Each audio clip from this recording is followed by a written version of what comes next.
ഇന്ത്യയുടെ ചരിത്രം ഒരു കഥയുടെ രൂപത്തിൽ അവതരിപ്പിക്കുന്ന ഈ വീഡിയോ സീരീസിൻ്റെ ഏറ്റവും പുതിയ എപ്പിസോഡിലേക്ക് എല്ലാവർക്കും സ്വാഗതം. ആദ്യ എപ്പിസോഡുകൾ കണ്ടിട്ടില്ലാത്തവർക്ക് അതിൻ്റെ ലിങ്ക് ഞാൻ ഡിസ്ക്രിപ്ഷനിലും ഫസ്റ്റ് കമൻറ്റിലും കൊടുക്കുന്നുണ്ട്, പരിശോധിക്കാം. വർഷം 1857. ഇന്ത്യൻ ഭൂഖണ്ഡമാകെ വെടിമരുന്നിൻ്റെ പുകയും വിപ്ലവത്തിൻ്റെ അലയൊലികളും നിറഞ്ഞു നിൽക്കുന്ന സമയം.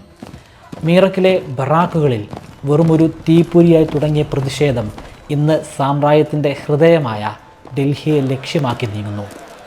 ആളിക്കത്തുന്ന ഒരു തീയായി അത് മാറിയിരിക്കുന്നു. എന്നാൽ ആഞ്ഞടിക്കുന്ന ഈ കൊടുങ്കാറ്റിൻ്റെ ഒത്ത നടുവിൽ നിൽക്കുന്നത് കരുത്തനായ ഒരു യുവ പോരാളിയല്ല, മറിച്ച് 81 വയസ്സുള്ള അവശനായ ഒരു വയോധികനാണ്. അദ്ദേഹമാണ് ബഹദൂർ ഷാ സഫർ രണ്ടാമൻ, മഹത്തായ മുഗൾ സാമ്രാജ്യത്തിലെ അവസാനത്തെ കണ്ണി. വാളിനേക്കാളേറെ പേനയും രാഷ്ട്രീയത്തെക്കാളേറെ കവിതയും സ്നേഹിച്ച ഭരണാധികാരി.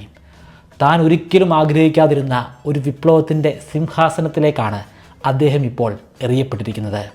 ബാദ്ഷാ സലാമത്ത് അല്ലെങ്കിൽ ചക്രവർത്തി നീണാൾ വാഴട്ടെ എന്ന മുദ്രാവാക്യവുമായി ആയിരക്കണക്കിന് വിമത സൈനികർ ചെങ്കോട്ടയിലേക്ക് ഇരച്ചു കയറുമ്പോൾ മുഗൾ സാമ്രാജ്യത്തിൻ്റെ അസ്തമയവും ഇന്ത്യയുടെ ഒന്നാം സ്വാതന്ത്ര്യ സമരത്തിൻ്റെ ഉദയവുമായി അവിടെ കൂട്ടിമുട്ടുകയായിരുന്നു. സ്വാതന്ത്ര്യത്തിനു വേണ്ടിയുള്ള ഒരു ജനതയുടെ ആദ്യത്തെ പോരാട്ടത്തിന് വിമുഖനായ ഒരു ചക്രവർത്തി എങ്ങനെ ഒരു പ്രതീകമായി മാറി എന്നതിൻ്റെ കഥയാണ് ഇന്ന് ഞാൻ അവതരിപ്പിക്കുന്നത്. അവസാന ചക്രവർത്തിയായ ബഹദൂർ ഷാ സഫറിൻ്റെ മുത്തശ്ശൻ്റെ കാലഘട്ടത്തിൽ തന്നെ, അതായത് ഷാ ആലം രണ്ടാമൻ്റെ കാലഘട്ടത്തിൽ തന്നെ മുഗൾ സാമ്രാജ്യത്തിന് അധികാരം പൂർണ്ണമായിട്ട് നഷ്ടപ്പെട്ടിട്ടുണ്ടായിരുന്നു. പക്ഷേ അപ്പോഴും മുഗൾ സാമ്രാജ്യമുണ്ട്, മുഗൾ സാമ്രാജ്യത്തിൽ ചക്രവർത്തിയുമുണ്ട്. അവർക്ക് ഭരണകാര്യങ്ങളിൽ ഇടപെടാൻ സാധിക്കില്ല, ടാക്സ് പിരിക്കാൻ സാധിക്കില്ല. അതൊക്കെ ചെയ്യുന്നത് ബ്രിട്ടീഷ് ഈസ്റ്റ് ഇന്ത്യ കമ്പനിയാണ്. ഇവർക്ക് ചക്രവർത്തിയായിട്ട് തന്നെ തുടരാം. എല്ലാ വർഷവും ഒരു ഔദാര്യം എന്ന വണ്ണം പെൻഷൻ കിട്ടുന്നുണ്ട്. ആ പെൻഷൻ ഉപയോഗിച്ചിട്ട് അവർക്ക് ജീവിക്കാം, കൊട്ടാരത്തിലെ ചെലവുകളൊക്കെ നോക്കാം. 1806 ഷാ ആലം രണ്ടാമൻ മരണമടഞ്ഞു. അദ്ദേഹത്തിൻ്റെ മരണശേഷമാണ് അദ്ദേഹത്തിൻ്റെ മകനായിട്ടുള്ള, അല്ലെങ്കിൽ ബഹദൂർ ഷാ സഫറിൻ്റെ അച്ഛനായിട്ടുള്ള അക്ബർ ഷാ രണ്ടാമൻ അധികാരത്തിലിരുന്നത്. അക്ബർ ഷാ രണ്ടാമനും അദ്ദേഹത്തിൻ്റെ കൊട്ടാരത്തിനും ഓരോ വർഷവും വേണ്ടിവരുന്ന ചെലവ് തുക അത് വളരെ വലുതായിരുന്നു. നിലവിൽ കിട്ടിക്കൊണ്ടിരിക്കുന്ന പെൻഷൻ കാശ് കൊണ്ട് അതൊരിക്കലും മീറ്റ് ചെയ്യാൻ സാധിക്കില്ല.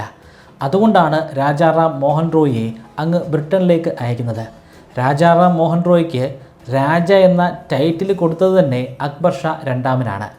രാജാറാം മോഹൻ റോയ് വളരെ സ്വീകാര്യനായിട്ടുള്ള നല്ല വിദ്യാഭ്യാസമുള്ള വ്യക്തിയായിരുന്നു. അദ്ദേഹത്തെ വളരെ സ്നേഹത്തോടുകൂടി വളരെ ആദരവോടുകൂടി ബ്രിട്ടീഷ് രാജാവായ വില്യം നാലാമൻ സ്വീകരിച്ചു. അദ്ദേഹം പറയുന്നതൊക്കെ വില്യം നാലാമൻ കേൾക്കുകയും ചെയ്തു. പക്ഷേ ആ പറഞ്ഞതൊക്കെ സാധിച്ചു കൊടുക്കാൻ വില്യം നാലാമന് കഴിയുമായിരുന്നില്ല. പെൻഷൻ കാശിൽ ഒരു രീതിയിലുള്ള വർധനവും ഉണ്ടായില്ല. പതിയെ പതിയെ മുഗൾ സാമ്രാജ്യത്തിൽ എന്തെങ്കിലും ഉണ്ടായിരുന്ന ചെറിയ അധികാരങ്ങൾ പോലും ബ്രിട്ടീഷുകാർ വെട്ടിക്കുറച്ചുകൊണ്ടിരുന്നു. ബ്രിട്ടീഷുകാരാണ് ഭരിക്കുന്നതെങ്കിലും ആ രാജ്യത്ത് വിതരണം ചെയ്തുകൊണ്ടിരുന്ന നാണയങ്ങൾ അത് മുഗൾ സാമ്രാജ്യത്തിലെ രാജാവിൻ്റെ പേരിലുള്ളതായിരുന്നു. പക്ഷേ 1835 ബ്രിട്ടീഷുകാർ തന്നെ അതിലും മാറ്റം കൊണ്ടുവന്നു. ഇനി മുതൽ മുഗൾ സാമ്രാജ്യത്തിലെ ചക്രവർത്തിയുടെ പേര് അതിൽ ആലേഖനം ചെയ്യേണ്ട ആവശ്യമില്ല. പകരം ബ്രിട്ടീഷ് രാജാവായിട്ടുള്ള വില്യം നാലാമൻ്റെ പേര് ആലേഖനം ചെയ്താൽ മതി. അങ്ങനെ ഓരോ അധികാരങ്ങളും വെട്ടിക്കുറച്ച് പോകുന്ന കാലഘട്ടത്തിൽ തന്നെ 1837 അക്ബർ ഷാ രണ്ടാമൻ മരണമടഞ്ഞു. മരണമടയുമ്പോൾ അദ്ദേഹത്തിന് 70-ലധികം വയസ്സ് പ്രായമുണ്ടായിരുന്നു. അടുത്തതായി അധികാരത്തിൽ വരുന്നത് അദ്ദേഹത്തിൻ്റെ മകനായ ബഹദൂർ ഷാ സഫറാണ്. ബഹദൂർ ഷാ സഫർ അധികാരത്തിൽ കയറുമ്പോൾ അദ്ദേഹത്തിൻ്റെ പ്രായം 62 അധികാരത്തിലേറുമ്പോൾ ബ്രിട്ടീഷുകാർ പ്രത്യേകമായിട്ട് ഒരു കാര്യം കൂടി അദ്ദേഹത്തെ ഓർമ്മിപ്പിച്ചിരുന്നു. താങ്കളാണ് മുഗൾ സാമ്രാജ്യത്തിലെ അവസാനത്തെ ചക്രവർത്തി. അതോടുകൂടി നിങ്ങൾക്കും നിങ്ങളുടെ പരിവാരങ്ങൾക്കുമൊക്കെ ഈ റെഡ് ഫോർട്ടിൽ നിന്നും ഇറങ്ങേണ്ടി വരും. പിന്നീട് ഈ റെഡ് ഫോർട്ട് പൂർണ്ണമായിട്ടും ബ്രിട്ടീഷുകാരുടെ കയ്യിലായിരിക്കും. പക്ഷേ ബഹദൂർ ഷാ സഫർ അതിൽ എതിർത്ത് ഒന്നും തന്നെ പറഞ്ഞില്ല. അങ്ങനെ എതിർപ്പ് പറയുന്ന ഒരു വ്യക്തിയായിരുന്നില്ല, അങ്ങനെ എതിർപ്പ് പറയാൻ പറ്റുന്ന ഒരു പൊസിഷനിലുമായിരുന്നില്ല. ബഹദൂർ ഷാ സഫർ മുഗൾ സാമ്രാജ്യത്തിൽ തന്നെ ഏറ്റവും പാവമായിട്ടുള്ള ഒരു ചക്രവർത്തിയായിരുന്നു. അദ്ദേഹത്തിന് ആരെയും വേദനിപ്പിക്കാൻ സാധിക്കില്ല. അദ്ദേഹം രാജ്യത്തെയോ പണത്തെയോ ഒന്നുമല്ല സ്നേഹിച്ചിരുന്നത്. അദ്ദേഹത്തിൻ്റെ സ്നേഹം മുഴുവനും കവിതകളോടായിരുന്നു, കവികളോടായിരുന്നു. അതുകൊണ്ട് തന്നെ അദ്ദേഹത്തിൻ്റെ കാലഘട്ടത്തിൽ റെഡ് ഫോർട്ടിൽ മുഴുവനും കവികളായിരുന്നു, അവരുടെ കവിതകളായിരുന്നു. അത് എല്ലാ ദിക്കുകളിലും മുഴങ്ങി കേൾക്കുമായിരുന്നു. അങ്ങനെ വളരെ സമാധാനപൂർവമായിട്ട് അദ്ദേഹത്തിൻ്റെ ജീവിതകാലം കഴിച്ചുകൂട്ടി. പക്ഷേ അത് എന്നേക്കുമായിട്ട് അങ്ങനെ തുടർന്നു പോയില്ല. 1857 മെയ് മാസത്തിലെ ഒരു പുലർകാലം. ബഹദൂർ ഷാ സഫറിന് ഇപ്പോൾ 82 വയസ്സ് പ്രായമുണ്ട്. എന്നാലും അത്യാവശ്യം ആരോഗ്യമൊക്കെ ഉണ്ട്. അദ്ദേഹത്തിന് അങ്ങോട്ടും ഇങ്ങോട്ടുമൊക്കെ നടക്കാൻ സാധിക്കും, പ്രാർത്ഥിക്കാൻ സാധിക്കും. പതിവ് പോലെ അന്ന് വെളുപ്പിനെയും അദ്ദേഹം പ്രാർത്ഥിച്ചു കൊണ്ടിരിക്കുകയായിരുന്നു. അദ്ദേഹം നിസ്കരിക്കുന്നതിനിടയിൽ വെളിയിൽ വലിയ ഒച്ചപ്പാട് അദ്ദേഹത്തിന് കേൾക്കാൻ കഴിഞ്ഞു. ഒരു വലിയ കൂട്ടം ഇന്ത്യൻ ശിപ്പായികൾ അല്ലെങ്കിൽ ഇന്ത്യൻ പട്ടാളക്കാർ റെഡ് ഫോർട്ടിലേക്ക് മാർച്ച് ചെയ്ത് വന്നുകൊണ്ടിരിക്കുന്നു. വളരെ ശാന്തമായി കാര്യങ്ങൾ മുന്നോട്ട് പോയിരുന്ന റെഡ് ഫോർട്ടിൽ എങ്ങനെയാണ് പെട്ടെന്നൊരു വിപ്ലവം ആരംഭിച്ചത്? എന്തുകൊണ്ടാണ് ആ ശിപ്പായികൾ അങ്ങോട്ട് മാർച്ച് ചെയ്യുന്നത്? ഇതെങ്ങനെയാണ് പിന്നീട് ഇന്ത്യയുടെ ഒന്നാം സ്വാതന്ത്ര്യ സമരമായി മാറിയത്? അത് മനസ്സിലാക്കണമെങ്കിൽ നമ്മൾ കുറച്ച് മാസം പിന്നിലേക്ക് പോകണം. 1857 മാർച്ച് മാസം. ബരാക്പൂരിൽ സ്ഥിതി ചെയ്യുന്ന 34ാം ബംഗാൾ നേറ്റീവ് ഇൻഫൻട്രി, അവിടെ ഒരു റൂമർ അല്ലെങ്കിൽ ഒരു പരദൂഷണം പ്രചരിച്ചു. ബ്രിട്ടീഷുകാർ പുതിയതായി കൊണ്ടുവന്ന എൻഫീൽഡ് P53 റൈഫിൾ കാട്രിഡ്ജ്, അതിൽ നിറച്ചിരിക്കുന്നത് പന്നിയുടെയും പശുവിൻ്റെയും നെയ്യാണ്. ഈ കാട്രിഡ്ജ് ലോഡ് ചെയ്യുന്നതിന് മുൻപ് പട്ടാളക്കാർ 1-2 കാര്യങ്ങൾ ചെയ്യണം. അതിൻ്റെ ഒരു ഭാഗം പേപ്പർ കൊണ്ട് കവർ ചെയ്തതാണ്. അത് വായ് ഉപയോഗിച്ച് പൊട്ടിക്കണം. പൊട്ടിച്ചതിന് ശേഷം വേണം റൈഫിളിൽ ലോഡ് ചെയ്യാൻ. അങ്ങനെ പൊട്ടിക്കുന്ന സമയത്ത് അതിൻ്റെ ഉള്ളിലുള്ള ഗ്രീസ് വെളിയിലേക്ക് വരാനും നാവിൽ കലരാനുമുള്ള സാധ്യതയുണ്ട്. ഇത് പന്നിയുടെയും പശുവിൻ്റെയും നെയ്യ് കൊണ്ടുണ്ടാക്കിയിട്ടുള്ള ഗ്രീസാണ്. പ്രധാനമായിട്ടും ഹിന്ദുക്കളും മുസ്ലിംസുമാണ് ആ റെജിമെൻറ്റിൽ ഉണ്ടായിരുന്നത്. മുസ്ലിംസിൻ്റെ വിശ്വാസം അനുസരിച്ച് അവർക്ക് പന്നി ഹറാമാണ്. പന്നി നെയ്യ് കൊണ്ടുണ്ടാക്കിയിട്ടുള്ള ഗ്രീസ് ഒരു രീതിയിലും അവരുടെ വായ്ക്കുള്ളിലേക്ക് പോകാൻ പാടില്ല. അതേസമയം ഹിന്ദുക്കളെ സംബന്ധിച്ചിടത്തോളം പശു ദൈവമാണ്. ഗോമാതാവിൻ്റെ മാംസം അല്ലെങ്കിൽ നെയ്യ് കൊണ്ടുണ്ടാക്കിയിട്ടുള്ള എന്ത് വസ്തുവാണെങ്കിലും അത് അവരുടെ വായ്ക്കുള്ളിലേക്ക് പോകാൻ പാടില്ല. പട്ടാളക്കാർ ആകെ അസ്വസ്ഥരായി. അവർക്ക് എന്ത് ചെയ്യണമെന്നറിയില്ല. ഒരു കാര്യത്തിൽ അവർക്കൊരു വ്യക്തതയുണ്ടായിരുന്നു. ഇത് ബ്രിട്ടീഷുകാർ മനഃപൂർവ്വം ചെയ്യുന്ന പ്രവൃത്തിയാണ്. അവർ ക്രിസ്ത്യാനികളാണ്. ഹിന്ദു മതവിശ്വാസത്തെയും മുസ്ലിം മതവിശ്വാസത്തെയും ഇല്ലാതെയാക്കാൻ വേണ്ടി അവർ കരുതിക്കൂട്ടി പ്ലാൻ ചെയ്തുണ്ടാക്കിയ ഒരു കാര്യമാണ്. പക്ഷേ എങ്ങനെയാണ് ഇവർക്ക് എതിർപ്പ് പ്രകടിപ്പിക്കാൻ സാധിക്കുന്നത്? ജോലി രാജിവെച്ച് പോകുന്നതിനെക്കുറിച്ച് അവർക്ക് ചിന്തിക്കാൻ പോലും സാധിക്കില്ല. കാരണം ആ കാലഘട്ടത്തിൽ ഇന്ത്യയിൽ മുഴുവൻ പട്ടിണിയാണ്. പട്ടാളക്കാരനാവുക എന്ന് പറയുന്നത് ആ കാലഘട്ടത്തിൽ കിട്ടാവുന്ന ഏറ്റവും മികച്ച തൊഴിലായിരുന്നു. വളരെയധികം ഉയർന്ന ശമ്പളം കിട്ടും. കൂടാതെ ജോലിക്ക് ശേഷം അവർക്ക് കൃത്യമായിട്ട് പെൻഷനും കിട്ടും. അത്രയും ശമ്പളം കിട്ടുന്ന, പെൻഷൻ കിട്ടുന്ന മറ്റൊരു ജോലിയും ഇന്ത്യയിൽ ആ കാലഘട്ടത്തിൽ ഉണ്ടായിരുന്നില്ല. അതുകൊണ്ട് തന്നെ ആരും റിസൈൻ ചെയ്തു പോകുന്നില്ല. പക്ഷേ അവർക്ക് പ്രതിഷേധം പ്രകടിപ്പിക്കാനും ഭയമായിരുന്നു. എന്നാൽ ഒട്ടും തന്നെ ഭയമില്ലാത്ത ഒരു ശിപ്പായി ആ കാലഘട്ടത്തിലുണ്ടായിരുന്നു. അദ്ദേഹത്തിൻ്റെ പേരാണ് മംഗൾ പാണ്ഡെ. 29 വയസ്സുകാരനായ ഒരു ബ്രാഹ്മണനായ ശിപ്പായി. മംഗൾ പാണ്ഡെ വളരെ ദേഷ്യത്തോടു കൂടി വികാരഭരിതനായി പരേഡ് ഗ്രൗണ്ടിലേക്ക് ഓടിയിറങ്ങി. അദ്ദേഹത്തിൻ്റെ ഒരു കൈയിൽ വളരെയധികം നീളം കൂടിയിട്ടുള്ള ഒരു മസ്കറ്റ് ഗണ്ണുണ്ടായിരുന്നു. മറുകൈയിൽ വളരെ മൂർച്ചയേറിയ ഒരു തൽവാർ ഉണ്ടായിരുന്നു. അത് രണ്ടും ഉയർത്തിപ്പിടിച്ചുകൊണ്ട് അവിടെയുള്ള ഇന്ത്യൻ സിപ്പായികളെ അദ്ദേഹം ക്ഷണിക്കുകയാണ് ഒരു യുദ്ധത്തിനു വേണ്ടി. തങ്ങളുടെ വിശ്വാസത്തിനെതിരെ കൊണ്ടുവന്നിരിക്കുന്ന ഈ കാട്രിഡ്ജ് പൂർണ്ണമായിട്ടും നിരോധിക്കണം. അത് നിരോധിക്കും വരെ സമരം ചെയ്യണം അല്ലെങ്കിൽ യുദ്ധം ചെയ്യണം. അതിനുവേണ്ടി തൻ്റെ പിന്നിൽ അണിചേരാൻ വേണ്ടിയാണ് അദ്ദേഹം ക്ഷണിക്കുന്നത്. അവിടെ ഒരുപാട് ബ്രിട്ടീഷ് ഓഫീസേഴ്സ് ഉണ്ട്. എന്നാൽ അവരുടെ 10 ഇരട്ടി അല്ലെങ്കിൽ ഒരു 20 ഇരട്ടിയൊക്കെ എണ്ണം വരുന്ന ഇന്ത്യൻ ശിപ്പായികളുമുണ്ട്. പക്ഷേ ആരും പ്രതികരിക്കുന്നില്ല. എല്ലാവരും നിശ്ചലമായിട്ട് ആ വ്യക്തിയെ നോക്കി നിൽക്കുകയാണ്. ചില ബ്രിട്ടീഷ് ഓഫീസർമാരൊക്കെ അദ്ദേഹത്തെ പിന്തിരിപ്പിക്കാനായിട്ട് ശ്രമിക്കുന്നുണ്ട്. പക്ഷേ അതൊക്കെ പരാജയപ്പെടുകയായിരുന്നു. ആദ്യമായിട്ട് അദ്ദേഹത്തെ പിന്തിരിപ്പിക്കാനായി മുന്നോട്ട് വരുന്നത് സർജൻ മേജർ ജെയിംസ് ഹീവ്സൺ ആണ്. അയാൾ വളരെ അരിശത്തോടു കൂടി ഇന്ത്യൻ ശിപ്പായികളുടെ നേരെ തിരിഞ്ഞു. നിങ്ങൾ എന്താണ് ഈ കണ്ടുകൊണ്ടിരിക്കുന്നത്? ഒരു പട്ടാളക്കാരൻ ചെയ്യേണ്ട പ്രവൃത്തിയാണോ അയാൾ അവിടെ ചെയ്തുകൊണ്ടിരിക്കുന്നത്? ഒട്ടും ഡിസിപ്ലിൻ ഇല്ലാത്ത ഒരു റെജിമെൻ്റായിട്ട് ഇത് മാറിയിട്ടുണ്ടോ? എത്രയും പെട്ടെന്ന് അയാളെ കീഴടക്കുക, അല്ലെങ്കിൽ ആ വ്യക്തിയെ ഇപ്പോൾ തന്നെ വെടിവെച്ച് കൊല്ലുക. അതിന് ആരും മറുപടി കൊടുക്കുന്നില്ല.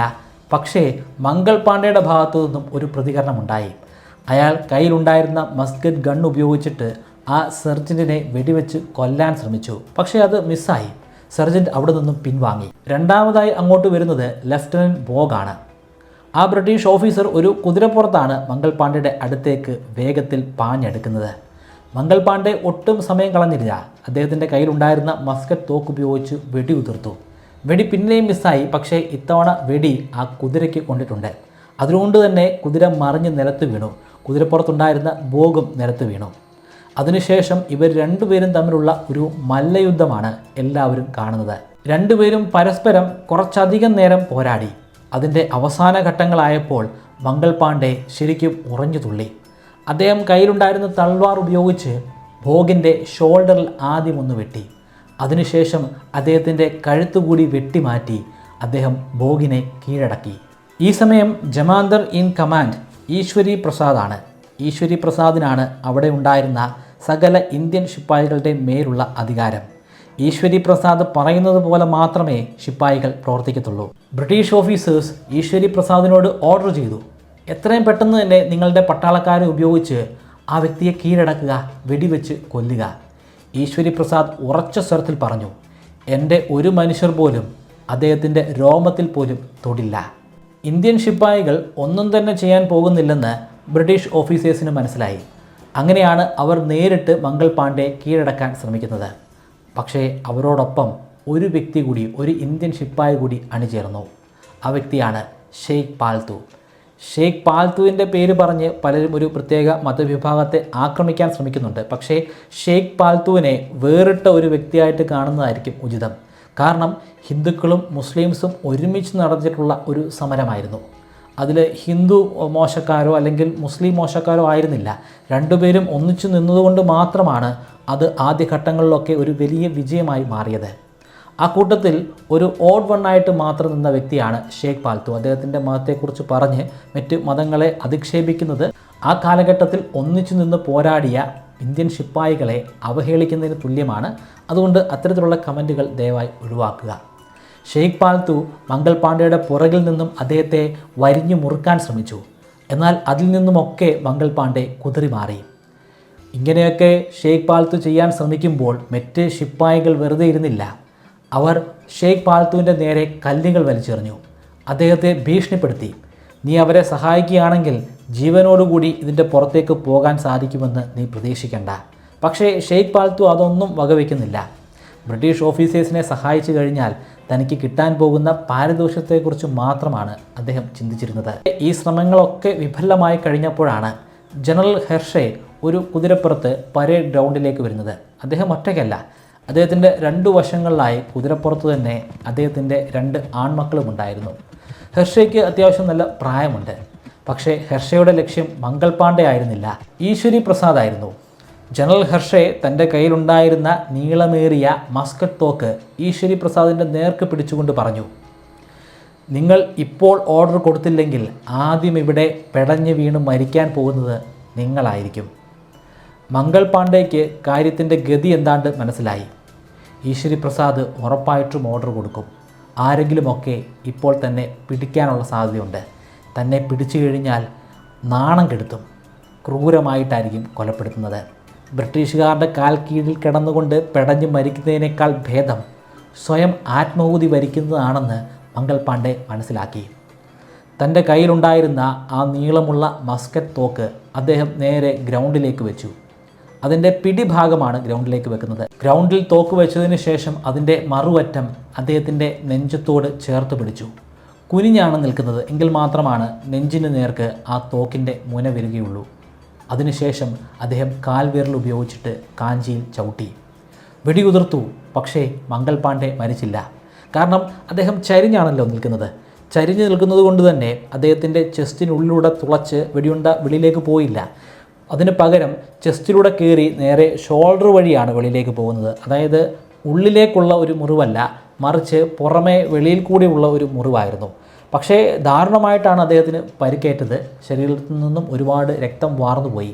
പക്ഷേ അപ്പോഴേക്കും ബ്രിട്ടീഷ് ഓഫീസേഴ്സ് വന്ന് അദ്ദേഹത്തെ പിടിച്ച് പ്രാഥമികമായിട്ടുള്ള ശുശ്രൂഷ കൊടുക്കാനായിട്ട് അവർക്ക് സാധിച്ചു. എന്തിനാണ് അവർ പ്രാഥമിക ശുശ്രൂഷ കൊടുത്തത്? കാരണം അവർക്ക് ജീവനോടെ മംഗൾ പാണ്ഡെ വേണം. ലോകത്തിൻ്റെ മുൻപിൽ ചില കാര്യങ്ങളൊക്കെ തെറ്റായിട്ട് അവർക്ക് ധരിപ്പിക്കണം. പിന്നീട് ഏതാനും ദിവസങ്ങൾ കൂടി കഴിഞ്ഞപ്പോൾ മംഗൾ പാണ്ഡെ അപകട നില തരണം ചെയ്തു. അതിനുശേഷമാണ് അദ്ദേഹത്തിന് കോർട്ട് മാർഷൽ അറ്റൻഡ് ചെയ്യേണ്ടി വന്നത്. കോർട്ട് മാർഷലിലെ ഫലങ്ങൾ തീർത്തും ഞെട്ടിക്കുന്നതായിരുന്നു. അവിടെ നടന്നിട്ടുള്ള സംഭവത്തെ തീർത്തും ബ്രിട്ടീഷുകാർ വളച്ചൊടിച്ചു. അവർ പറഞ്ഞു പരത്തിയത് മംഗൾ പാണ്ഡെ സ്വബോധത്തിലായിരുന്നില്ല, അദ്ദേഹം ബാങ്ക് കഴിക്കുമായിരുന്നു, ബാങ്ക് കഴിച്ച് അദ്ദേഹം ലെവലില്ലാതെ അവിടെ കാണിച്ചു കൂട്ടിയിട്ടുള്ള കോപ്രായങ്ങൾ മാത്രമായിരുന്നു. ഒരുപാട് ആളുകളുടെ ജീവന് അപകടം വരുത്തുന്ന രീതിയിലുള്ള ആ പ്രവർത്തനം അവിടെ അങ്ങനെ കാഴ്ചവെച്ചത് കൊണ്ട് തന്നെ അദ്ദേഹത്തെ തൂക്കിക്കൊല്ലാനുള്ള ഉത്തരവാണ് പുറപ്പെടുവിച്ചത്. അദ്ദേഹത്തിനു വേണ്ടി വാദിക്കാൻ അവിടെ ആരും ഉണ്ടായിരുന്നില്ല.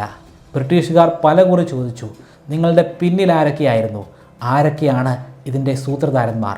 അപ്പോഴൊക്കെ മംഗൾ പാണ്ഡെ ഉറച്ച സ്വരത്തിൽ പറഞ്ഞു, എൻ്റെ പിന്നിൽ ആരുമില്ല, എൻ്റെ ഒരേ ഒറ്റ വികാരം എൻ്റെ മതവിശ്വാസമാണ്. ആ മതവിശ്വാസത്തെ ഹനിക്കാൻ ശ്രമിക്കുന്ന കാര്യങ്ങൾക്കെതിരെയുള്ള പ്രതിഷേധമാണ് നിങ്ങളവിടെ കണ്ടത്. എന്നെ കൊന്നുകൊള്ളൂ, പക്ഷേ ഇത് ഞാൻ ഒരിക്കലും മാറ്റി പറയില്ല. 1857 ഏപ്രിൽ മാസം 8-ാം തീയതിയാണ് മംഗൾ പാണ്ഡെ തൂക്കിക്കൊല്ലുന്നത്. ശരിക്കും അദ്ദേഹത്തെ തൂക്കിക്കൊല്ലാൻ ഉദ്ദേശിച്ചത് 10 ദിവസം കൂടെ കഴിഞ്ഞിട്ടായിരുന്നു. എന്നാൽ അധികം നാൾ മംഗൾ പാണ്ഡെ ഇങ്ങനെ നിർത്താൻ സാധിക്കില്ലെന്ന് ബ്രിട്ടീഷ് ഓഫീസേഴ്സിന് മനസ്സിലായി. കാരണം എപ്പോൾ വേണമെങ്കിലും ഇവിടെ ഒരു റിവോൾട്ട്, ഒരു വിപ്ലവം ഉണ്ടാവാം. തങ്ങളോടൊപ്പം നിൽക്കുന്ന ഇന്ത്യൻ ശിപ്പായികളായിരിക്കും തങ്ങൾക്കെതിരെ തിരിയാൻ പോകുന്നത്. അത് ഒഴിവാക്കണമെങ്കിൽ അവരെയൊക്കെ ഒന്ന് പേടിപ്പിക്കണം. അവരെയൊക്കെ ഒന്ന് പേടിപ്പിക്കണമെങ്കിൽ അവരുടെ നേതാവായി മാറാൻ സാധ്യതയുള്ള ഈ വ്യക്തിയെ കൊല്ലണം. അങ്ങനെയാണ് നേരത്തെ അവർ കൊല്ലുന്നത്. കുറച്ച് ദിവസങ്ങൾ കൂടി കഴിഞ്ഞ് ഏപ്രിൽ മാസം 21-ാം തീയതി 1857 ഈശ്വരി പാണ്ഡെയും ബ്രിട്ടീഷുകാർ തൂക്കിക്കൊന്നു. ബ്രിട്ടീഷ് ഓഫീസേഴ്സിനെ സഹായിച്ച ഷെയ്ഖ് പാൽത്തുവിന് പ്രൊമോഷൻ കിട്ടി. അദ്ദേഹം ഹവേൽദാറായി മാറി. എന്നാൽ ആ അധികാര സ്ഥാനത്ത് അധിക നാൾ അദ്ദേഹത്തിന് ഞെളിഞ്ഞിരിക്കാനൊന്നും കഴിഞ്ഞില്ല. അദ്ദേഹത്തിൻ്റെ തന്നെ സുഹൃത്തുക്കളായിരുന്ന ഇന്ത്യൻ ശിപ്പായികൾ വെടിവെച്ചു കൊന്നു. മംഗൾ പാണ്ഡെയുടെയും ഈശ്വരി പ്രസാദിൻ്റെയും മരണത്തോടുകൂടി എല്ലാവരും ഭയക്കുമെന്നും വീണ്ടും പഴയതുപോലെ തന്നെ ബ്രിട്ടീഷുകാരുടെ അടിമകളെപ്പോലെ അവിടെ ജോലി ചെയ്യുമെന്നുമൊക്കെയാണ് ബ്രിട്ടീഷ് ഓഫീസേഴ്സ് പ്രതീക്ഷിക്കുന്നത്. പക്ഷേ അങ്ങനെയൊന്നും നടന്നില്ല. ആളുകൾക്ക് ഭയമല്ല ഉണ്ടായത്, ആളുകൾക്ക് വലിയ ദേഷ്യമാണ് ഉണ്ടായത്. മംഗൾ പാണ്ഡെ അന്ന് തങ്ങളെ ക്ഷണിച്ചപ്പോൾ തോക്കുകളുമായിട്ട് അദ്ദേഹത്തിൻ്റെ പിന്നിൽ അണിചേരണമെന്നാണ് അവർ ഇപ്പോൾ ആഗ്രഹിക്കുന്നത്. അങ്ങനെ അണിചേരാതെ പോയത് അവർ ചെയ്ത വലിയൊരു മിസ്റ്റേക്കായിരുന്നു.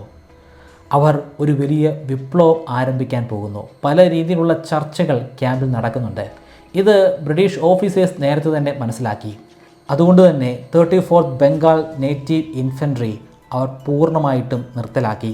അവിടെ ഉണ്ടായിരുന്ന സകല ഇന്ത്യൻ ശിപ്പായികളെയും അവർ പിരിച്ചുവിട്ടു. പക്ഷേ പ്രതിഷേധങ്ങളും വിപ്ലവങ്ങളും ബരാക്പൂർ കൊണ്ട് അവസാനിക്കുമായിരുന്നില്ല. പിന്നീട് അടുത്ത വിപ്ലവം ആരംഭിക്കുന്നത് മീററ്റിലാണ്. 1857 ഏപ്രിൽ മാസം 24-ാം തീയതി ഒരു British commander 3rd Bengal light കാവലറിയിലെ 90 ഇന്ത്യൻ ശിപ്പായികൾക്ക് ഓർഡർ കൊടുത്തു. നിങ്ങളെല്ലാവരും ഇപ്പോൾ ഒരു ഫയറിംഗ് ഡ്രില്ലിന് പോകുന്നു. നിങ്ങൾ ഉപയോഗിക്കാൻ പോകുന്നത് നമ്മളുടെ ഏറ്റവും പുതിയ കാട്രിഡ്ജാണ്. 90 പേരിൽ 85 പേര് ആ കാട്രിഡ്ജ് ഉപയോഗിക്കാൻ കൂട്ടാക്കിയില്ല. അവർ നിശ്ചലരായിട്ട് അവിടെ നിന്നു. 5 പേർ മാത്രമാണ് അത് ഉപയോഗിച്ചത്. ശരിക്കും അതൊരു വിപ്ലവമോ പ്രതിഷേധമോ ഒന്നുമായിരുന്നില്ല. അവരവരുടെ വിശ്വാസത്തെ പ്രൊട്ടക്റ്റ് ചെയ്യുകയായിരുന്നു. ആ കാട്രിഡ്ജ് ഉപയോഗിച്ച് കഴിഞ്ഞാൽ തങ്ങളുടെ വിശ്വാസം തന്നെ തങ്ങൾ എതിർക്കുന്നതിന് തുല്യമാണെന്ന് അവർക്ക് ആ ഘട്ടത്തിൽ തോന്നിയിരുന്നു. അതുകൊണ്ട് വളരെ സമാധാനത്തോടു കൂടി വളരെ ശാന്തമായിട്ട് മാത്രമാണ് അവർ ആ കാട്രിഡ്ജുകൾ ഉപയോഗിക്കാൻ വിമുഖരായത്. പക്ഷേ ബ്രിട്ടീഷ് ഓഫീസേഴ്സ് അങ്ങനെയല്ല കാര്യങ്ങളെ കണ്ടത്. അവർ ഇതൊരു തീവ്രവാദ ആക്റ്റായിട്ട് കണ്ടു, രാജ്യവിരുദ്ധമായിട്ടുള്ള ഒരു പ്രവർത്തനമായിട്ട് കണ്ടു. അതുകൊണ്ട് അത്രയും പേരെ അവർ പരസ്യമായിട്ട് അവരുടെ യൂണിഫോം ഊരിപ്പിച്ചു. യൂണിഫോം ഊരിപ്പിച്ചതിന് ശേഷം അവിടേക്ക് ഒരു കൊല്ലനെ കൊണ്ടുവന്നു. ആ കൊല്ലനെ ഉപയോഗിച്ച് അവരുടെ എല്ലാം കാലുകളിൽ ചങ്ങല കൊണ്ട് ബന്ധിച്ചു. അതിനുശേഷം അവർക്കെല്ലാം തടവ് ശിക്ഷയാണ് വിധിച്ചത്. സാധാരണ തടവ് ശിക്ഷയല്ല, ഹിറ്റ്ലറിൻ്റെ കോൺസെൻട്രേഷൻ ക്യാമ്പിൽ നടന്നതുപോലുള്ള ക്രൂരമായിട്ടുള്ള പീഡനങ്ങൾ നിറഞ്ഞിട്ടുള്ള ഒരു ലേബർ ക്യാമ്പിലേക്കാണ് അവരെ മാറ്റുന്നത്. അവർക്ക് എന്നും ജോലി ചെയ്യേണ്ടി വരും. എന്നാൽ അതിനനുസരിച്ചുള്ള ഭക്ഷണം അവർക്ക് ലഭിക്കില്ല. 10 വർഷം തുടർച്ചയായിട്ട് അവർക്ക് ഈ നരകയാതന അനുഭവിക്കേണ്ടി വരും. ആ 85 ശിപ്പായികളും പൊട്ടിക്കരഞ്ഞു. അവിടെ ഉണ്ടായിരുന്ന തങ്ങളുടെ പ്രിയപ്പെട്ട ഇന്ത്യൻ ശിപ്പായികളോട് അവർ അപേക്ഷിച്ചു, ഞങ്ങളെ എങ്ങനെയെങ്കിലും രക്ഷിക്കണം. അവിടെ ഉണ്ടായിരുന്ന ബ്രിട്ടീഷ് ഓഫീസേഴ്സിനോട് അവർ കേണപേക്ഷിച്ചു. ഞങ്ങൾ ഒരു തെറ്റും ചെയ്തിട്ടില്ല. ഞങ്ങൾ രാജ്യവിരുദ്ധമായിട്ടുള്ള ഒരു പരിപാടിയിലും ഏർപ്പെട്ടിട്ടില്ല. ഞങ്ങൾക്ക് ഈ ക്രൂരമായിട്ടുള്ള ശിക്ഷ തരരുത്. പക്ഷേ ആരും അത് ചെവിക്കൊണ്ടില്ല. ഇന്ത്യൻ ശിപ്പായികൾ അവിടെ നിന്നിടത്തുനിന്ന് ഒന്ന് അനങ്ങുക പോലും ചെയ്തില്ല. ആ 85 പേരെയും ചങ്ങലയോടുകൂടി നേരെ ജയിലറയിലേക്ക് ഒരു പരേഡ് പോലെ നാണം കെടുത്തിയാണ് കൊണ്ടുപോയത്. അന്ന് വൈകുന്നേരം അവിടെ ഉണ്ടായിരുന്ന ഇതെല്ലാം കണ്ട് ഒന്നും ചെയ്യാൻ സാധിക്കാതിരുന്ന ഇന്ത്യൻ ശിപ്പായികൾ തൊട്ടടുത്തുണ്ടായിരുന്ന മാർക്കറ്റിലേക്ക് പോയി. അവർക്ക് എല്ലാ ദിവസവും ആവശ്യമുള്ള പച്ചക്കറികളും മറ്റ് സാധനങ്ങളുമൊക്കെ മേടിക്കാൻ വേണ്ടിയാണ് മാർക്കറ്റിൽ പോകുന്നത്. പക്ഷേ അവിടെ ഉണ്ടായിരുന്ന കച്ചവടക്കാർ ഇവരെ കളിയാക്കി. നിങ്ങൾക്ക് ഉളുപ്പുണ്ടോ? ഒരു നാണവുമില്ലാതെ എങ്ങനെ നിങ്ങൾക്കിന്ന് ഭക്ഷണം കഴിക്കാൻ സാധിക്കും, അല്ലെങ്കിൽ ഭക്ഷണം ഉണ്ടാക്കാൻ സാധിക്കും? നിങ്ങളുടെ സഹോദരന്മാരെയല്ലേ ഇപ്പോൾ ആ ബ്രിട്ടീഷുകാർ തടവറയിലേക്ക് കൊണ്ടുപോയത്? അവർ നിങ്ങളുടെ മുൻപിൽ കേണപേക്ഷിച്ചില്ലേ? അതൊന്നും കേൾക്കാതെ ഭക്ഷണം മേടിക്കാൻ അല്ലെങ്കിൽ ഭക്ഷണം കഴിക്കാൻ നിങ്ങൾക്ക് എങ്ങനെ ഒരു ഉളുപ്പുമില്ലാതെ ഇവിടെ വന്നു നിൽക്കാൻ സാധിച്ചു? സാധാരണഗതിയിൽ വളരെ ഭയത്തോടു കൂടി ബഹുമാനത്തോടു കൂടിയാണ് ഈ പറയപ്പെടുന്ന നാട്ടുകാരൊക്കെ ഇന്ത്യൻ ശിപ്പായികളെ കാണുന്നത്. അവരുടെ മുൻപിൽ ശരിക്കും നാണം കെട്ടുപോയി. ഇന്ത്യൻ ശിപ്പായികൾ തിരിച്ചൊന്നും പറയുന്നില്ല. കാരണം അവരുടെ ഉള്ളിൽ കുറ്റബോധമുണ്ട്, അടക്കാനാവാത്ത വേദനയുണ്ട്. ഈ വേദനയുമായിട്ടാണ് അവർ ആ ചന്തയിൽ നിന്നും നേരെ അവരുടെ ക്യാമ്പിലേക്ക് പോകുന്നത്. ആ രാത്രി അവർക്കാർക്കും ഉറങ്ങാൻ കഴിയുമായിരുന്നില്ല.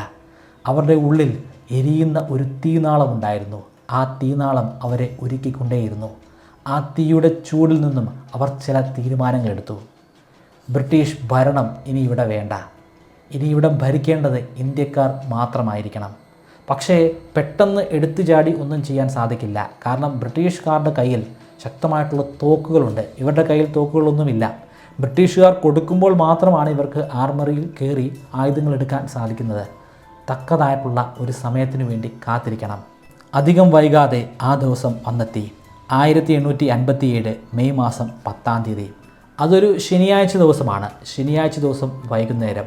അടുത്ത ദിവസം ഞായറാഴ്ച. ബ്രിട്ടീഷുകാർക്ക് അന്ന് ഒഴിവ് ദിവസമാണ്. അവർ പള്ളിയിലൊക്കെ പോകുന്ന ദിവസമാണ്.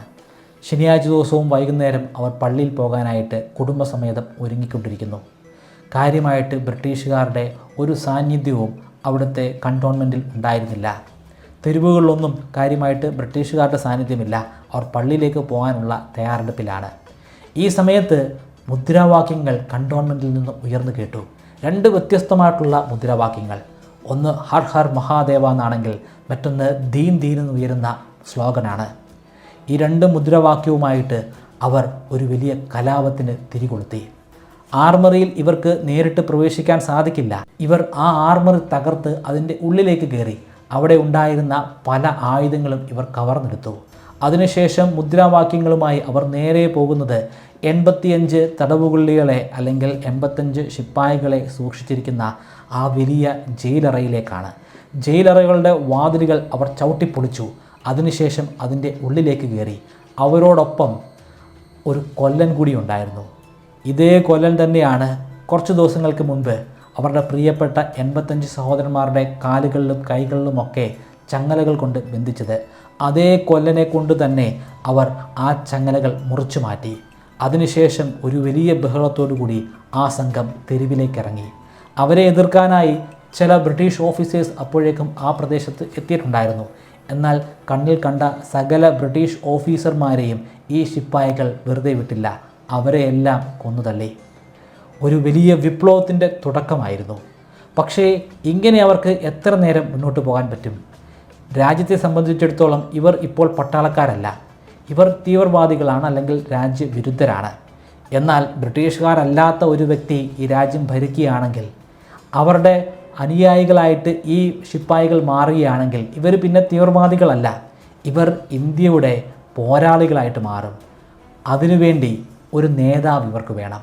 ആരെയാണ് ഇവർക്ക് ആശ്രയിക്കാൻ സാധിക്കുന്നത്? ഏറ്റവും ഉചിതനായിട്ടുള്ള വ്യക്തി ഇവിടെ നിന്നും 65 കിലോമീറ്റർ മാറി ഒരു കൊട്ടാരത്തിൽ ഇപ്പോൾ ഉണ്ട്. അതാണ് ബഹദൂർ ഷാ സഫർ എന്ന മുഗൾ സാമ്രാജ്യത്തിലെ ചക്രവർത്തി. ഇവർക്കെല്ലാവർക്കും ഒരേ അഭിപ്രായമായിരുന്നു ഉണ്ടായിരുന്നത്. എല്ലാവരും കയ്യിൽ കിട്ടിയ കുതിരകളുമായി 65 കിലോമീറ്റർ അകലെയുള്ള റെഡ് ഫോർട്ടിലേക്ക് യാത്ര പുറപ്പെട്ടു. ആ യാത്ര ഒടുവിൽ അടുത്ത ദിവസം വെളുപ്പാങ്കാലത്താണ് റെഡ് ഫോർട്ടിൻ്റെ സമീപ മേഖലയിൽ എത്തിച്ചേരുന്നത്. അവിടെ ഉണ്ടായിരുന്ന കോറിഡോറുകൾ ബ്രിട്ടീഷ് ഓഫീസേഴ്സ് ഉണ്ടായിരുന്നു. ബ്രിട്ടീഷ് ഓഫീസേഴ്സ് ഇവരെ അകത്തേക്ക് കടത്തിവിടാൻ ശ്രമിച്ചില്ല. ബലപ്രയോഗത്തിലൂടെ അവരെ കൊന്നാണ് ഇന്ത്യൻ ശിപ്പായികൾ റെഡ് ഫോർട്ടിൻ്റെ ഉള്ളിലേക്ക് പ്രവേശിക്കുന്നത്. ഈ സമയം റെഡ് ഫോർട്ടിൻ്റെ ചാർജ് ഉണ്ടായിരുന്നത് 2 ബ്രിട്ടീഷ് ഓഫീസേഴ്സിനാണ്. ഒരാൾ ക്യാപ്റ്റൻ ഡഗ്ലസ് ആണ്, രണ്ടാമത്തെ ആൾ കമ്മീഷണർ സൈമൺ ഫ്രേസർ. ഇവർ രണ്ടുപേരും പഠിച്ച പണി 18 നോക്കി. പക്ഷേ ഇന്ത്യൻ ശിപ്പായികളെ പിടിച്ചു നിർത്താൻ അവരെ കൊണ്ട് സാധിച്ചില്ല. ഇവർ രണ്ടുപേരും റെഡ് ഫോർട്ടിലെ ഒരു കോറിഡോറിൽ പിഴഞ്ഞാണ് മരിച്ചത്. അതിനുശേഷം ഇവർ നേരെ പോകുന്നത് ദിവാനി ഖാസിലേക്കാണ്. ദിവാനി ഖാസിലാണ് ഇപ്പോൾ ചക്രവർത്തി ഉള്ളത്. ചക്രവർത്തിക്കറിയാം എപ്പോൾ വേണമെങ്കിലും ഇന്ത്യൻ ശിപ്പായികൾ തൻ്റെ ദിവാനി ഖാസിൽ എത്തിച്ചേരുമെന്ന്. അദ്ദേഹം ഭയത്തോടു കൂടിയാണ് നിൽക്കുന്നത്. അവരുടെ ഉദ്ദേശലക്ഷ്യം എന്താണെന്ന് ഈ പാവം വൃദ്ധന് അറിയില്ലായിരുന്നു. ദിവാനി ഖാസിലേക്ക് അവർ ആയുധങ്ങളുമായിട്ട് കയറി. ചരിത്രത്തിൽ ആദ്യമായിട്ടാണ് ചക്രവർത്തിയുടെ ബോഡി ഗാർഡ്സ് അല്ലാതെയുള്ള മറ്റ് പട്ടാളക്കാർ അല്ലെങ്കിൽ ആയുധമേന്തിയിട്ടുള്ള സാധാരണക്കാർ ദിവാനി ഖാസിലേക്ക് പ്രവേശിക്കുന്നത്. ദിവാനി ഖാസിലേക്ക് കയറി ചെല്ലുമ്പോൾ അവർ ആദ്യം കാണുന്നത് 82 വയസ്സ് പ്രായമുള്ള പേടിച്ചിരിക്കുന്ന മുഗൾ ചക്രവർത്തിയാണ്. കൂട്ടത്തിലുണ്ടായിരുന്ന നേതാവെന്ന് തോന്നിക്കുന്ന ഒരു ശിപ്പായി അദ്ദേഹത്തിൻ്റെ കാല് തൊട്ട് വന്ദിച്ചു. അപ്പോഴാണ് ബഹദൂർ ഷാ സഫറിന് ഒരാശ്വാസമായത്. അതിനുശേഷം അവർ അപേക്ഷാ സ്വരത്തിൽ അദ്ദേഹത്തോട് പറഞ്ഞു, ഇവിടെ ഉണ്ടായിരുന്ന ബ്രിട്ടീഷ് ഓഫീസർമാരെ എല്ലാം ഞങ്ങൾ കൊന്നു.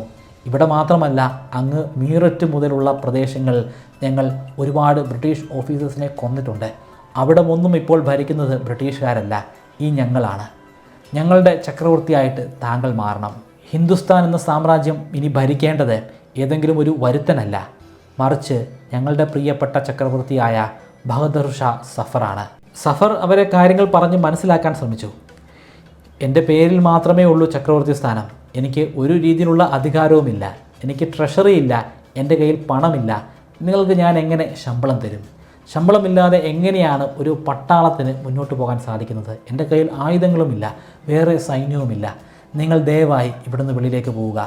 എന്നെക്കൊണ്ട് നിങ്ങളെ സഹായിക്കാൻ സാധിക്കില്ല. പക്ഷേ ആ പട്ടാളക്കാർക്ക് വെളിയിലേക്ക് പോകാൻ സാധിക്കുമായിരുന്നില്ല. അവർ സഫറിനെ തങ്ങളുടെ ചക്രവർത്തിയായിട്ട് കണ്ടുപോയി. മറ്റൊരാളെ ഇനി റീപ്ലേസ് ചെയ്യാൻ അവരെ കൊണ്ട് സാധിക്കത്തില്ല. അവരവിടെ തന്നെ നിന്നു. ബഹദൂർ ഷാ സഫർ ശരിക്കും പേടിച്ചിട്ടുണ്ട്.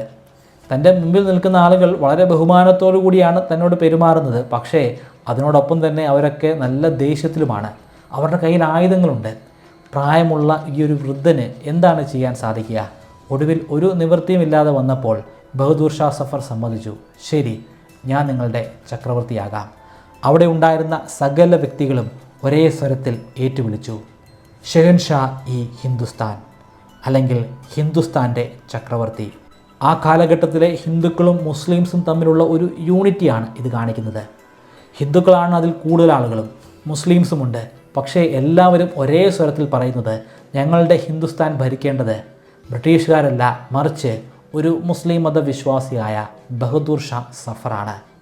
ബ്രിട്ടീഷുകാർ ഭരണമെല്ലാം ഉപേക്ഷിച്ച് ഇവിടെ നിന്ന് പുറപ്പെട്ടതിന് ശേഷം ഇവിടെ പിന്നീട് നടന്നിട്ടുള്ള പ്രശ്നങ്ങൾ നമുക്കറിയാം. അപ്പോൾ ഹിന്ദുക്കളും മുസ്ലിംസും ശത്രുക്കളാണ്. ഹിന്ദുക്കളോ മുസ്ലിംസോ തങ്ങളെ ഭരിക്കുന്നത് ഇരു കൂട്ടർക്കും ചിന്തിക്കാൻ പോലും സാധിക്കില്ല. അങ്ങനെയാണ് ഈ രാജ്യം തന്നെ പിന്നീട് സ്പ്ലിറ്റായത്. അങ്ങനെ സ്പ്ലിറ്റ് ആക്കുന്നതിൽ ബ്രിട്ടീഷുകാർക്ക് വലിയ പങ്കുമുണ്ടായിരുന്നു. അവരങ്ങനെ വരുത്തി തീർത്തിട്ട് മാത്രമാണ് ഈ രാജ്യം ഉപേക്ഷിച്ച് ഇതൊരു ചോരക്കളമാക്കി മാറ്റിയിട്ട് ഇവിടെ നിന്ന് ഇറങ്ങിപ്പോയത്. നമുക്ക് 1857 തന്നെ വരാം. ഇവിടെ മുസ്ലിംസും ഹിന്ദുക്കളും ഒന്നാണ്. അവരെല്ലാം ഒന്ന് ചേർന്നിട്ടാണ് ബഹദൂർ ഷാ സഫറിനെ അടുത്ത ചക്രവർത്തിയായി അവരോധിച്ചത്. അതിനുശേഷം ഇന്ത്യയുടെ വിവിധ മേഖലകളിലുള്ള രാജാക്കന്മാർക്ക് കത്തുകൾ പോയി. ആ കത്തുകളിലൊക്കെ പറഞ്ഞിരുന്നത് ഒരേ കാര്യമാണ്, മുഗൾ സാമ്രാജ്യം വീണ്ടും അധികാരത്തിൽ വന്നിരിക്കുന്നു. ഇനി ബ്രിട്ടീഷുകാർ പറയുന്ന ഒരു കാര്യവും നിങ്ങൾ അനുസരിക്കേണ്ട ആവശ്യമില്ല. നിങ്ങളുടെ പരിസരത്ത് ഏതെങ്കിലും ബ്രിട്ടീഷ് ഓഫീസേഴ്സ് ഉണ്ടെങ്കിൽ ഒരു ദാക്ഷിണ്യവുമില്ലാതെ അവരെ കൊല്ലുക. ബ്രിട്ടീഷുകാർക്ക് ഇനി ഈ രാജ്യത്ത് ഒരു സ്ഥാനവുമില്ല. പിന്നീടുള്ള 4 മാസം, അതായത് മെയ് മാസം മുതൽ സെപ്റ്റംബർ വരെയുള്ള മാസങ്ങൾ, ആ മാസങ്ങളിൽ ഡൽഹിയിൽ ബ്രിട്ടീഷുകാരുടെ സാന്നിധ്യമില്ല. ഡൽഹി ഭരിക്കുന്നത് പൂർണ്ണമായിട്ടും മുഗൾ സാമ്രാജ്യത്തിലെ അവസാന ചക്രവർത്തിയായ ബഹദൂർ ഷാ സഫറാണ്. അതിന് അദ്ദേഹത്തെ സഹായിക്കുന്നത് ഇന്ത്യൻ ശിപ്പായികളുമാണ്. പക്ഷേ അത് വളരെ സന്തോഷം നിറഞ്ഞ ഒരു കാലഘട്ടമൊന്നുമല്ല. എങ്ങും പ്രശ്നങ്ങൾ മാത്രമാണ്. പ്രധാനപ്പെട്ട പ്രശ്നം പണമില്ലായ്മയാണ്. ട്രഷറി ഇല്ല, പണമില്ല. കാശ് മുഗൾ സാമ്രാജ്യത്തിൻ്റെ ചക്രവർത്തിയുടെ കയ്യിലില്ല. അപ്പോൾ എങ്ങനെയാണ് ഈ ശിപ്പായികൾക്ക് ആവശ്യമുള്ള ഭക്ഷണം കൊടുക്കുന്നത്? ഭക്ഷണം കിട്ടാതെ വന്നപ്പോൾ ഈ ശിപ്പായികൾ നേരെ തെരുവിലേക്ക് ഇറങ്ങി, ചന്തകളിലേക്ക് ഇറങ്ങി. ചന്തകളിൽ ഉണ്ടായിരുന്ന ഭക്ഷണവും മറ്റു വസ്തുക്കളുമൊക്കെ ഇവർ മോഷ്ടിക്കാൻ തുടങ്ങി. അത് വളരെ മോശമായിട്ടുള്ളൊരു സംഭവമാണ്. കാരണം ഈ പട്ടാളക്കാർ നിയന്ത്രിക്കേണ്ട അല്ലെങ്കിൽ പട്ടാളക്കാർ സംരക്ഷിക്കേണ്ട സ്വന്തം ജനങ്ങളുടെ തന്നെ ഭക്ഷണവും മറ്റു വസ്തുക്കളുമാണ് ഇവർ അപഹരിക്കുന്നത്. പക്ഷേ ഇവർക്ക് ശരിക്കും അങ്ങനെ ചെയ്യാതിരിക്കാൻ കഴിയില്ല. ഭക്ഷണമില്ലാതെ എങ്ങനെയാണ് ഇത്രയും അധികം പട്ടാളക്കാർക്ക് നിലനിൽക്കാൻ സാധിക്കുന്നത്?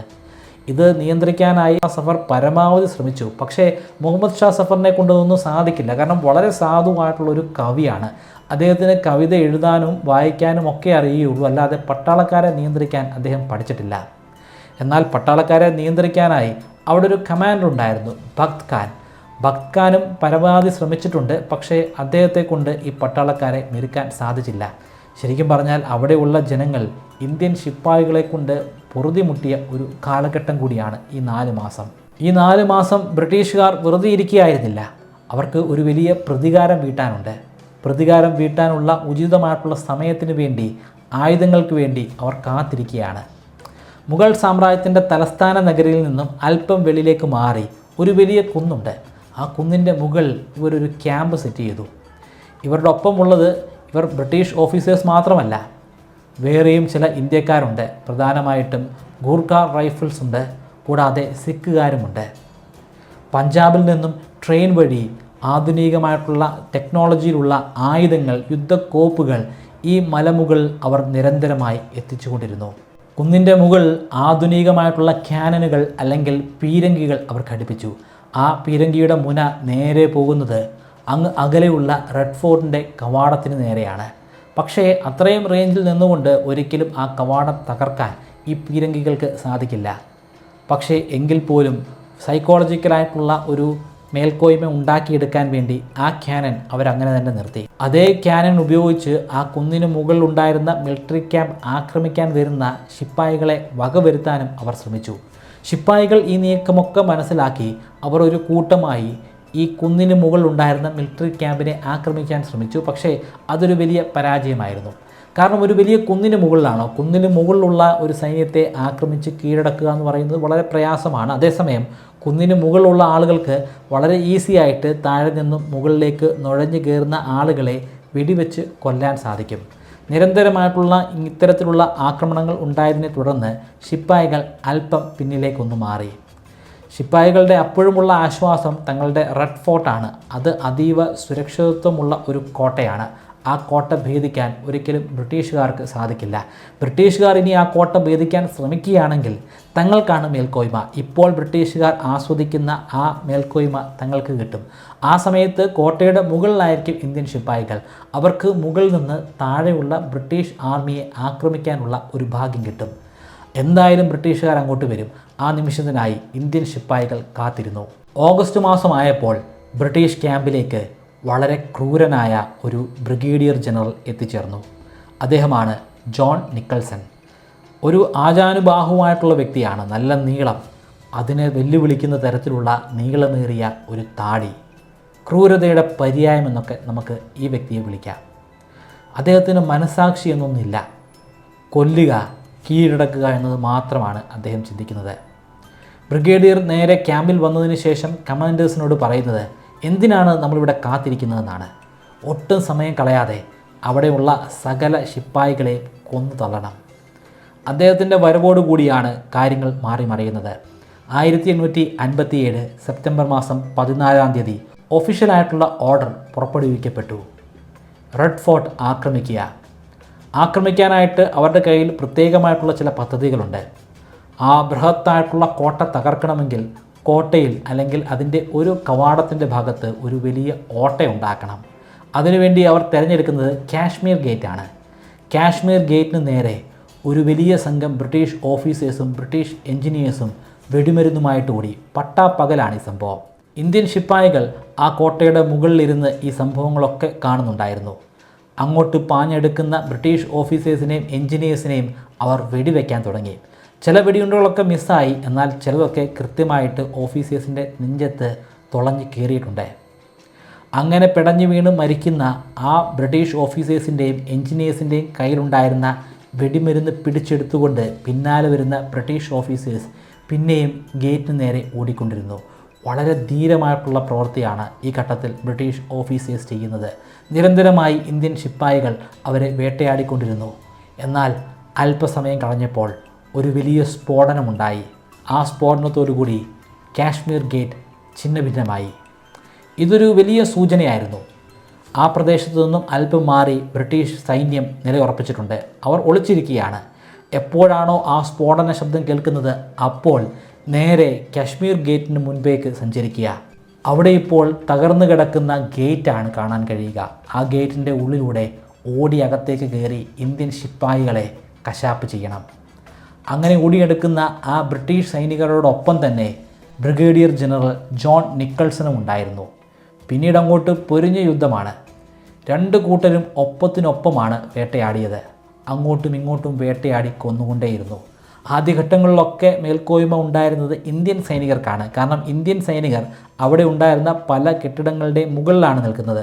മുകളിൽ നിന്നുകൊണ്ട് ഇവർക്ക് താഴേക്കൂടെ ഓടിപ്പോകുന്ന ബ്രിട്ടീഷ് ഓഫീസേഴ്സിനെ കൊല്ലാൻ സാധിക്കുന്നു. ആ വേട്ടയാടലിനിടയിലാണ് ഒരു ഇന്ത്യൻ ശിപ്പായിക്ക് സാക്ഷാൽ നിക്കോൾസനെ കിട്ടുന്നത്. നിക്കോൾസൻ്റെ നെഞ്ചിലേക്ക് തന്നെ അദ്ദേഹം വെടിയുതിർത്തു. നിക്കോൾസൺ നിലത്ത് വീണു. പക്ഷേ നിലത്ത് വീഴുമ്പോഴും അയാൾ ഉച്ചത്തിൽ പറയുന്നുണ്ടായിരുന്നു, ആരും യുദ്ധം അവസാനിപ്പിക്കരുത്. ഞാൻ എന്ന നേതാവ് ഇവിടെ ഇല്ലാതെ ആയാലും ഈ യുദ്ധം തുടർന്നു പോയിക്കൊണ്ടിരിക്കണം. യുദ്ധത്തിൽ നേതാവിന് വലിയ പ്രാധാന്യമുണ്ട്. നേതാവാണ് കമാൻഡ് കൊടുക്കുന്നത്. ആ നേതാവ് കൊല്ലപ്പെട്ട് കഴിഞ്ഞാൽ സാധാരണഗതിയിൽ ആ യുദ്ധത്തിൽ പങ്കെടുക്കുന്ന ആളുകളൊക്കെ പിന്മാറുകയാണ് ചെയ്യുന്നത്. പക്ഷേ നിക്കോൾസൺ ഇവിടെ കൃത്യമായിട്ടുള്ള ഓർഡറുകൾ കൊടുത്തുകൊണ്ടിരുന്നു. താൻ മരിച്ചാലും ഈ യുദ്ധം മുന്നോട്ട് പോകണം. തൻ്റെ കാര്യം നോക്കണ്ടെന്ന് വരെ അദ്ദേഹം പറഞ്ഞു. പക്ഷേ അദ്ദേഹത്തിൻ്റെ വിശ്വസ്തരായിട്ടുള്ള ചില സൈനികർ അദ്ദേഹത്തെ അവിടെ നിന്നും സുരക്ഷിതമായിട്ട് ബ്രിട്ടീഷ് ക്യാമ്പിലേക്ക് കൊണ്ടുപോയി. അങ്ങ് റെഡ് ഫോർട്ടിൽ യുദ്ധം തുടർന്നുകൊണ്ടേയിരിക്കുകയാണ്. ആ യുദ്ധം നീണ്ടു നിന്നത് 6 ദിവസങ്ങളാണ്. ഈ 6 ദിവസങ്ങൾക്കിടയിൽ ഒരുപാട് ഇന്ത്യൻ ശിപ്പായികളും ബ്രിട്ടീഷ് ഓഫീസേഴ്സും സിഖുകാരും ഗൂർഖകളും ഒക്കെ കൊല്ലപ്പെട്ടു. ഈ യുദ്ധം പ്രധാനമായിട്ടും 2 ശക്തികൾ തമ്മിലാണ്. ഒരു ശക്തി ധീരതയുടെ പ്രതീകമാണ്, മറുശക്തി ഡിസിപ്ലിൻ്റെയും ടെക്നോളജിയുടെയുമാണ്. ഇന്ത്യൻ ശിപ്പായികളാണ് ധൈര്യം ഉപയോഗിച്ച് പൊരുതുന്നത്. ബ്രിട്ടീഷുകാരുടെ കയ്യിലുള്ളത് ഡിസിപ്ലിനും ടെക്നോളജിയും. ഇത് രണ്ടും പരസ്പരം കൂട്ടിമുട്ടിയപ്പോൾ അന്തിമ വിജയം ബ്രിട്ടീഷുകാർക്കായിരുന്നു. ബ്രിട്ടീഷുകാർ അവിടെ ഉണ്ടായിരുന്ന സകല ഇന്ത്യൻ ശിപ്പായികളെയും കശാപ്പ് ചെയ്തു. റെഡ് ഫോർട്ട് പൂർണ്ണമായിട്ടും കീഴടക്കി. ഈ വാർത്ത കേൾക്കാനായി നിക്കൾസൺ മറു ക്യാമ്പിലുണ്ട്. അദ്ദേഹത്തിൻ്റെ ചെവിയിൽ ഈ വാർത്ത എത്തി. വളരെയധികം സന്തോഷത്തോടു കൂടിയാണ് അദ്ദേഹം പിന്നീട് മരിക്കുന്നത്. സന്തോഷ വാർത്ത കേട്ട് 6 ദിവസങ്ങൾ അദ്ദേഹം ഈ ഭൂമിയിലുണ്ടായിരുന്നു. യുദ്ധം അവസാനിക്കുന്നത് സെപ്റ്റംബർ മാസം 20-ാം തീയതിയാണ്. ബ്രിട്ടീഷുകാർ അധികാരം പിടിച്ചെടുത്തു എന്നറിഞ്ഞപ്പോൾ ആ കാലഘട്ടത്തിലെ അപ്പോഴത്തെ ചക്രവർത്തിയായിരുന്ന ബഹദൂർ ഷാ സഫറും അദ്ദേഹത്തിൻ്റെ കുടുംബവും അല്പം അകലെയുള്ള ഹുമയൂൺ ടൂംബിലേക്ക് മാറി. അവിടെ ഒളിഞ്ഞു കഴിയുകയാണ്. അദ്ദേഹത്തെയും കുടുംബത്തെയും എങ്ങനെയെങ്കിലും കണ്ടുപിടിക്കാനുള്ള ഉത്തരവ് ബ്രിട്ടീഷ് ഓഫീസേഴ്സ്മാരുടെ പക്കൽ നിന്നുമുണ്ടായി. അവരെ തിരഞ്ഞു പോയിട്ടുള്ള അനേകം ഇൻ്റലിജൻറ്റ് ഓഫീസർമാരിൽ ഒരാളായ മേജർ വില്യം ഹോട്ട്സൺ അദ്ദേഹത്തെ കണ്ടെത്തി. ഹോട്ട്സൺ വളരെ വിനയത്തോടു കൂടിയാണ് ബഹദൂർ ഷാ സഫറിനോട് പെരുമാറിയത്. താങ്കൾ ഇപ്പോൾ കീഴടങ്ങിക്കഴിഞ്ഞാൽ താങ്കൾക്കും താങ്കളുടെ കുടുംബത്തിനും ഒന്നും സംഭവിക്കില്ല. സുരക്ഷിതമായിട്ട് നിങ്ങൾക്ക് താമസിക്കാനുള്ള എല്ലാ സൗകര്യങ്ങളും ഞാൻ ബ്രിട്ടീഷ് ഓഫീസർമാരോട് പറഞ്ഞ് ശരിയാക്കി തരാം. ഈ ഉറപ്പിൻ്റെ പുറത്താണ് ബഹദൂർ ഷാ സഫർ കീഴടങ്ങുന്നത്. എന്നാൽ അത് കൃത്യമായിട്ടുള്ളൊരു ഉറപ്പായിരുന്നില്ല. അതിൽ ഒരു ചതി ഒളിഞ്ഞു കിടപ്പുണ്ടായിരുന്നു. പല പല കാളവണ്ടികളിലായിട്ടാണ് ബഹദൂർ ഷാ സഫറിനെയും അദ്ദേഹത്തിൻ്റെ കുടുംബത്തെയും റെഡ് ഫോർട്ടിലേക്ക് കൊണ്ടുപോകുന്നത്. അതിൽ ഒരു കാളവണ്ടി കൂൺസ് ദർവാസ അല്ലെങ്കിൽ ബ്ലഡ് ഗേറ്റിലെത്തിയപ്പോൾ നിന്നു. ആ കാളവണ്ടിയിൽ ഉണ്ടായിരുന്നത് ഹോട്ട്സണാണ്. ഹോട്ട്സണോടൊപ്പമുള്ളത് ബഹദൂർ ഷാ സഫറിൻ്റെ 2 ആൺമക്കളായിരുന്നു. അവർ 2 പേരോടും വെളിയിലേക്ക് ഇറങ്ങാൻ പറഞ്ഞു. അതിനുശേഷം അവർ ധരിച്ചിരുന്ന രാജ്യ വസ്ത്രങ്ങൾ ഊരിമാറ്റാൻ പറഞ്ഞു. വളരെ ഭയത്തോടു കൂടി തന്നെയാണ് അവർ 2 പേരും ആ വസ്ത്രങ്ങൾ ഊരിമാറ്റുന്നത്. അതിനുശേഷം ഒരു ദാക്ഷിണ്യവുമില്ലാതെ, ഒരു മനസാക്ഷി കുത്തുമില്ലാതെ, കൊടുത്ത വാക്കിന് ഒരു വില പോലും കൊടുക്കാതെ ആ 2 പേരെയും അദ്ദേഹം വെടിവെച്ച് കൊന്നു. പിന്നീടുള്ള ദിവസങ്ങളിൽ ശക്തമായിട്ടുള്ള വിചാരണകളാണ് ബഹദൂർ ഷാ സഫറിന് ഏറ്റുവാങ്ങേണ്ടി വന്നത്. അദ്ദേഹം ശരിക്കും ഒന്നും ചെയ്തിരുന്നില്ല. അദ്ദേഹം വളരെ സാധുവായിട്ടുള്ളൊരു വ്യക്തിയാണ്. ഒരു നിവൃത്തിയുമില്ലാതെ വന്നതുകൊണ്ടാണ് അദ്ദേഹം ഇന്ത്യൻ ശിപ്പായികളുടെ നേതാവാകാമെന്ന് സമ്മതിച്ചത്. അദ്ദേഹത്തെ കുറ്റവാളിയാണെന്ന് കണ്ടു. പക്ഷേ അദ്ദേഹത്തെ കൊല്ലാൻ മുതിരുന്നില്ല. കാരണം അദ്ദേഹത്തിന് 82 വയസ്സ് പ്രായമുണ്ട്. കൊന്നുവെന്ന് ലോകം അറിഞ്ഞു കഴിഞ്ഞാൽ ഒരുപക്ഷെ ബ്രിട്ടീഷുകാരെ ആളുകൾ മോശമായിട്ട് ചിത്രീകരിക്കും. അത് ഒഴിവാക്കാൻ വേണ്ടി അദ്ദേഹത്തെ നാട് കടത്താൻ തീരുമാനിച്ചു. ബർമ്മയിലെ റംഗൂൺ എന്ന പ്രദേശത്തേക്കാണ് അദ്ദേഹത്തെ നാട് കടത്തുന്നത്. ഇന്ന് ബർമ്മ മ്യാൻമാർ എന്ന പേരിൽ അറിയപ്പെടുന്നു. പിന്നീട് 5 വർഷക്കാലം അദ്ദേഹം ഒറ്റയ്ക്ക് ആരോരുമില്ലാതെ റംഗൂണിൽ കഴിച്ചുകൂട്ടി. 5 വർഷത്തിനു ശേഷം അദ്ദേഹം സ്വാഭാവികമായി മരിച്ചു. 300 വർഷം നീണ്ടുനിന്ന മുഗൾ സാമ്രാജ്യത്തിൻ്റെ അന്ത്യമായിരുന്നു അത്. വളരെ ശക്തമായിട്ടുള്ള, വളരെ ഗാംഭീര്യമേറിയിട്ടുള്ള ഒരു തുടക്കമായിരുന്നു. എന്നാൽ തീർത്തും ശോചനീയമായിട്ടുള്ള, നരകതുല്യമായിട്ടുള്ള ഒരു തകർച്ചയാണ് പിന്നീട് അവർക്ക് ഏറ്റുവാങ്ങേണ്ടി വന്നത്. ആ തകർച്ചയോടുകൂടി മുഗൾ സാമ്രാജ്യം എന്നേക്കുമായി ഇല്ലാതെയായി.